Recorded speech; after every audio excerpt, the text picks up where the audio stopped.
सावन आयल पिया न आयल, नोर सो भी जल अखिया हमर। मेघ बरसल मान तरसल, कखन अयतै सजन हमर।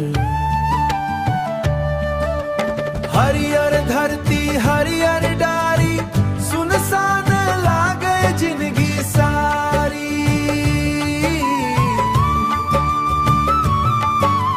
तोहर बिना ई सावन मोरा, दर्द बनल छे प्रेमक कारी। कोयलिया गाबै आमक डारी, हमरा लागे विरहक बयारी। सखी सब झूला झूले हंसैत, हम नोर पिबैत राति बितैत। कतरा किएक एना बिसरि गेलह, तोहर नाम जपैत हमर थाकी गेल।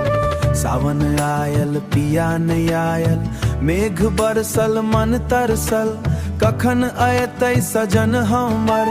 शिवाल में दीप जरौलहूँ, तोहर नामे जल चढ़ौलहूँ। भोले बाबा सौ वरदान मंगलहूँ, फिर तोहर संग मिलन मांगलहूँ। घंटी बाजे मन रोवे, तोहर यादी नोर बनी बहे। सावन कर हर एक सोमवार, तोहर बिना अधूरा लगे। सावन आयल पिया नहीं आयल, ओम थे दिल के आस टूट रहा।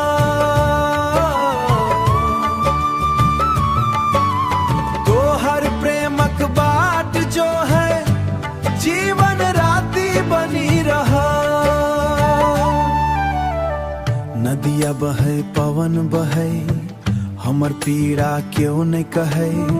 चिट्ठियों नहीं खबरियों नहीं, तोहर वादा याद पड़े।